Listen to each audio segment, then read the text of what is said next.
everybody, today is Golf R time again, and finally we can get out on the Autobahn to test the times with the drift box, how fast the car goes, 100 to 200. You've likely already seen our POV night drive video where we did some accelerations on the Autobahn, but of course today we want to see really what the time is when we look at the GPS box later on. We have put the traction control into the sport mode in order to really engage the launch control right now, and we want to now get out on the track. You have to bear in mind, again, winter time. We have winter tires on. We have the wide 235 19-inch winter tires on this car, and we also have a damp and wet track today. You've probably also seen it from the outside already. That means, of course, that the numbers will be influenced, but this has a very effective torque vectoring system in the back, which also increases the traction. So let's see how it actually does on the Autobahn. So let's kick it off with a 0 to 100 launch control.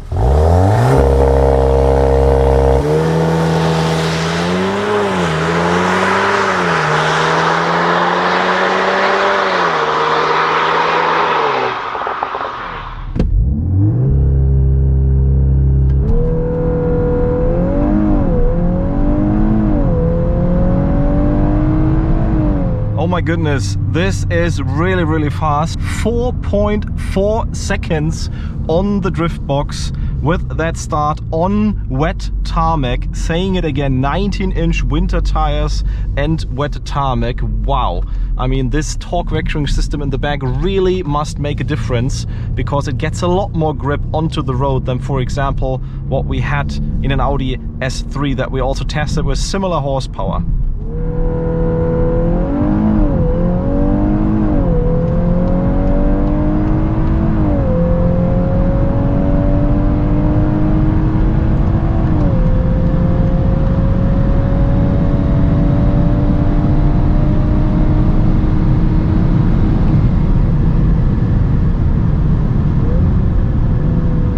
So let's now see how fast the Golf R goes, 100 to 200.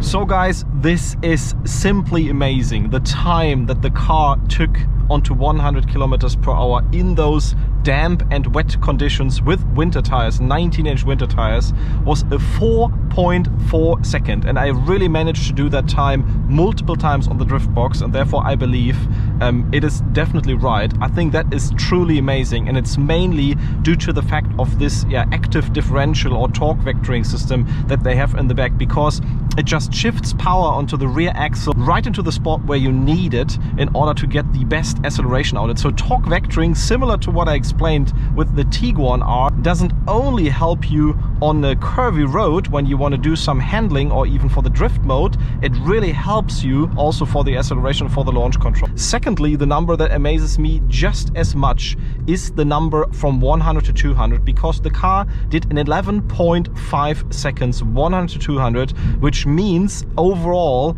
we managed to do a time of 16 seconds, around 16 seconds, 0 to 200. And I think that is really faster than what we had before. It's at least a second and a half, in some parts maybe even 2 seconds faster than what the predecessor was doing. Maybe you can also look up our old video that we did of the Golf R and our own Golf R, but you can definitely tell that this 100 to 200 number has increased. It's not only 320 horsepower on paper, the car really seems to have that additional power. Yeah, so sorry again for doing this test under those, let's say, not ideal conditions, but I hope you could still get a glimpse, because we don't have this car for such a long time, and I really wanted to do this test to really give you an idea of how fast it can actually go to 100 and also to 200. Hopefully within the next days we will have some more videos coming, of course also looking at the drift mode.